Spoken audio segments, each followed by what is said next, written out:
Just it's sorry లైట్లు చాలా గట్టిగా ఉన్నాయి. లైట్స్ ఉన్నాయా? Yeah. ఏం లేదు సార్, మొన్న ఈవెంట్ చేశారు కదా, ఆ ఈవెంట్లో మీరు స్పందించింది అది, అంటే మీపై ట్రోల్స్ అనేది పబ్లిసిటీ స్టంట్ అంటున్నారు, అది ఎంతవరకు సార్? సారీ అండి, అది చిన్న తప్పుగా వెళ్ళింది. అది నా పైన ట్రోల్స్ కాదు, ఎప్పుడు అది తప్పు. నేను కమ్యూనికేట్ చేసిన సరిగ్గా అవ్వలేదమ్మా. సినిమా పైన అది యాక్చువల్లీ సినిమా పైన రిలీజ్, అది మన ట్రైలర్ రిలీజ్ అయినప్పుడు అంటే నేను మా వాళ్ళు ఇమీడియట్లీ చెప్పి తీసుకొచ్చి మేము పెట్టి 5 minutes కూడా అవ్వలేదు ఇంకా. అంటే ట్రైలర్ చూసిన వాళ్ళు ఇంచుమించు 3 minutes ట్రైలర్ ఉంది, ఇంకా 2 minutes ఎంత అవుతుంది, పట్ట పట్ట పట్ట పట్ట ఒక 100-150 ఏదో రోబోట్ వేస్తారు చూస్తారు, అట్లా వేసుకుంటూ వచ్చేస్తున్నారు మొత్తం. దాంట్లో పోనీ వేసే వాళ్ళు డైలాగులు మార్చినా బాగుంటుంది, అర్థం అవుతుంది ఓహో అని. అసలు సేమ్ డైలాగు ఒక ఒక ఒక 10 డైలాగుల తర్వాత ఒక 10 డైలాగ్స్ తెచ్చి కింద పడిపోయినాయి మొత్తం. దెన్ వి థాట్ లైక్, నాకు అప్పుడు నాలెడ్జ్ లేదంత. తర్వాత later they said it's organised ఇదే అని. అంటే సినిమా వాళ్ళే ఇచ్చారు అనుకుంటారా, లేకపోతే బయట ఎవరైనా మామూలుగా? యా, తర్వాత తెలిసింది there is a few people working like that. దానికి కొన్ని ఏదో అదే ఒక స్ట్రాటజీ అంట, చెత్త స్ట్రాటజీ అది. అంటే కాంపిటీషన్ ఎదుర్కోవడానికి అలా చేశారు?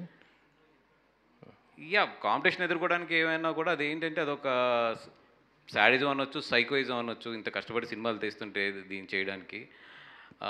ఆర్ఎల్స్ ఇప్పుడు కొన్ని ఉన్నాయి కామెంట్స్, నిజంగా నెగిటివ్ కామెంట్స్ కొన్ని ఉన్నాయి, చాలా జెన్యున్గా రాశారు ఇది కొంతమంది. That 100% I will appreciate them. ఎందుకంటే దాంట్లో నన్ను తిట్టినవి ఉన్నాయి, అది సినిమాని తిట్టినవి ఉన్నాయి, లేదా సినిమాని ఇది దాని మీద కామెంట్ చేసినవి ఉన్నాయి, ఏదో సీజీ క్వాలిటీ అక్కడక్కడ చిన్న చిన్నది ఉంటాయి, అవన్నీ కామెంట్ చేసినవి ఉన్నాయి. Those are real comments, that 100% we should take. But ఒకటే దాన్ని రిపీట్గా కొడుతూ, లేదంటే ఒకే డైలాగ్ నటి డేస్ కొడుతున్నారు చూసారు, those things we can understand, those are ఇయే అని చెప్పి. అవి కూడా మీకు తెలిసిపోతాయి క్లియర్గా, ఇమ్మీడియట్లీ ఒక 5 minutesలోనే పడిపోతాయి మొత్తం. అంటే మీ ఎదుగుదలను చూడలేక ఇలాంటి ఇది ఏదో నాది గురించి కాదండి, ఇది చాలా సినిమాలు జరిగిందంట. ఇట్లాంటి కాంపిటీషన్స్లో వస్తున్నప్పుడు, లేదా ఇట్లాంటి 2-3 సినిమాలు ఒక్కొక్కసారి రిలీజ్ అవుతున్నప్పుడు జరిగింది. It's not my personal thing. నిన్న కూడా ఒక ప్రొడ్యూసర్ మాట్లాడేది, ఆయన కూడా చాలా బాధపడ్డారు, పెద్ద ప్రొడ్యూసర్ ఆయన కూడా. అట్లాగే ఇంకో హీరో గారు ఒకరు మాట్లాడారు సేమ్ అట్లాగే. ఏంటంటే చాలామంది మీదకి జరిగింది, బట్ ఏంటంటే ఎవరు ఓకే దీన్ని లెట్ గో అని వెళ్ళిపోతున్నారు. ఎక్కడ ఎందుకంటే దానికి ప్రూఫ్స్ ఉండవు, దానికి ఏమి ఉండవు. అందుకనే నేను గట్టిగా మాట్లాడింది ఏంటంటే at least we know that it's happening అనేది చెప్పాలని చెప్పేది. సార్ ఇప్పుడు బుక్ మై షో ఉంటుంది. బుక్ మై షో మీరు చూడండి, ఇప్పుడు మొదలు పెడతారు 1 కొట్టుకెళ్తారు మరి కాళ్ళు. అంటే ఒక 20-30 పడిపోతాయి లైన్గా, అవి కూడా ఒక 50 మళ్ళీ ఆగుతారు. మళ్ళీ మన వాళ్ళు నిజంగా సినిమా చూసిన వాళ్ళు ఎవరన్నా కొడుతున్నారు అనుకోండి, మళ్ళీ అంటేనే మొదలు పెడతారు 1 అని చెప్పి.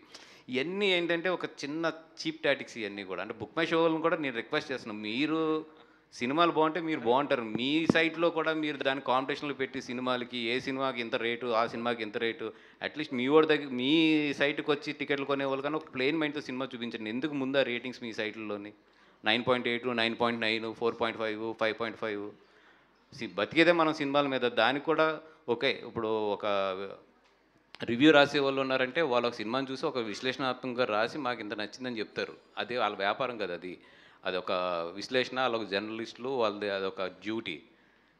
మనం బుక్ మై షో యాప్ కూడా నేను చెప్పేదాన్ని, మనం టికెట్లు అమ్ముకుని దాని మీద కమిషన్ తీసుకుని మనం కూడా ఒక సినిమాని ఇట్లా రేటింగ్ చేసి ఈ సినిమా బాగుంది, ఈ సినిమా బాగలేదని చెప్పి అసలు టికెట్ ఎక్కడైతే కొంటాం సోర్స్, ఆ సోర్స్ దగ్గరే మీరు ఒక సినిమాని ఇది బాగుంది ఇది బాగలేదని చెప్పేస్తే నిజంగా బాగున్న సినిమాకి ఎప్పుడు తేడా రాదు. బాగానే ఉన్న సినిమా ఏమైపోతుంది అది.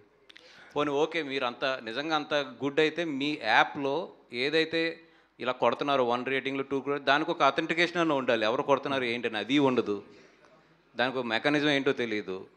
మీ దాంట్లో లైక్స్ చూసుకోండి, అది ఎలా పడుతున్నాయి ఏంటో అది కూడా చూడరు మీరు. అట్లాంటప్పుడు ఎందుకు ఆ రేటింగ్స్ ఇవ్వడం మీరు అందరూ కింద? వాసు గారు, మీరు తీసుకురావచ్చు కదా